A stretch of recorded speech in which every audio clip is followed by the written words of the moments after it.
추석 전에 여야 의정 협의체를 띄우려는 한동훈 대표입니다. 그런데 현실은 녹록지가 않은 것 같습니다. 일단 오늘 대정부 질문에서요. 최근에 한덕수 국무총리 목소리가 부쩍 커졌다는 소식은 저희가 몇 차례 전해드린 바가 있었는데 오늘 의료 공백 사태에 대한 야당 의원들의 질의에 대해서 이렇게 맞받아쳤습니다.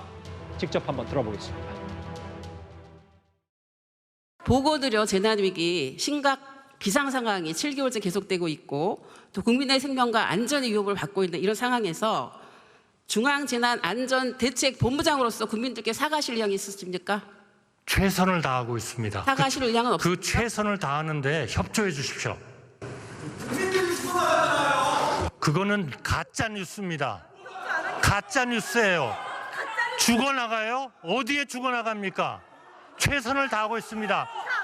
그것은 의사 선생님과 간호사들을 모욕하는 겁니다.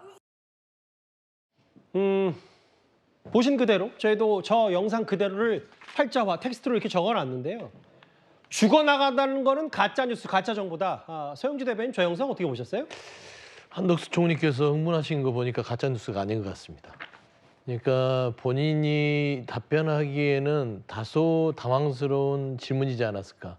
지금 현재 의료 현장에서 응급실 붕괴는 현실로 다가와 있고요. 예. 각종 언론에서도 응급실을 찾지 못해 뺑뺑이를 돌다가 사경을 해배거나 목숨을 잃었다는 내용들, 특히 소방에서 119가 응급실에 거부를 당하는 사례들이 지난해보다는 1.5배 이상 늘었다는 것들은 사실로 나와 있는 통계입니다. 아마 최근에 한국일보가 단독 보도를 했죠. 그런 사안들은 총리가 인지하지 못하고 남인순 의원은 복지 쪽에 아주 오랫동안 정평이 나 있는 그 전문 의원입니다. 그 남인순 의원이 보건복지 쪽에 그걸 몰라서 물어봤겠습니까? 그러면 이제 총리 같으면 책임 있는 총리라면 예. 그런 국민적인 우려들 그리고 안타까운 상황들에 대해서 재빠르게 추석 전에 뭔가 방안을 내려낼 수 있도록 최선을 다하겠다. 국민 여러분의 염려를 잘 알고 있다. 송구하다라고 얘기하는 것들이 정상적인 총리의 답변이지 않을까 싶은데 야당 의원들의 지적에 흥분하는 걸 보니까 상당히 현장에서 상황이 좋지 않은 것 같다라는 좀 개인적인 판단이 듭니다. 그런데 오늘 한 라디오 방송에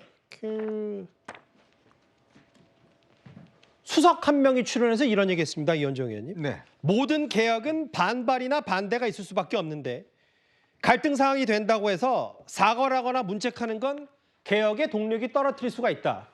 개혁에는 여러 파열음을 동반한다는 얘기를 어떻게 받아들이세요?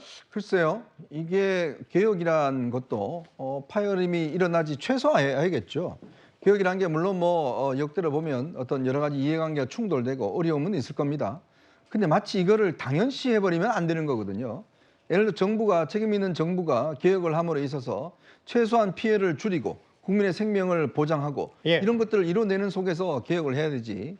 올와 나싱은 없지 않습니까? 무조건 내가 설정한 목표를 완전히 다 이루겠다? 그럼 거기서 희생되는 분들은 무슨 피해를 입나요?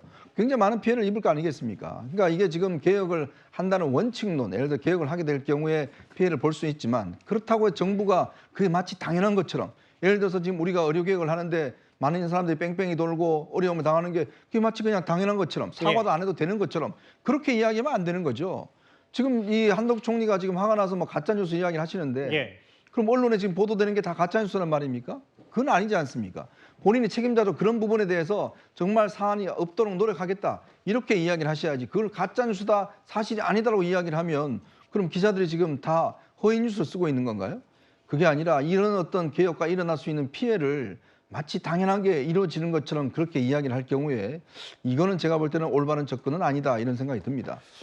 그러니까 장상윤 사회수석이 얘기했던 것 모든 개혁은 여러 가지 파열음이 있고 그리고 문책, 사과 뭐 이렇게 한다면 개혁의 동력이 떨어진다고 했는데 뭐 한덕수 총리도 비슷한 얘기를 한 거예요. 죽어나간다는 건 가짜 정보다. 그러니까 정부의 얘기는 개혁의 동력, 개혁이라는 게 원래 다 그런 취지다. 그리고 한덕수 총리 얘기도 의정 갈등 전에도 분명히 이런 상황이 있었기 때문에 갑자기 의대 지원 문제 때문에 바로 이런 응급실 뺑뺑이가 기하급수적으로 늘어난 건 아니다라는 취지를 얘기하고 있는데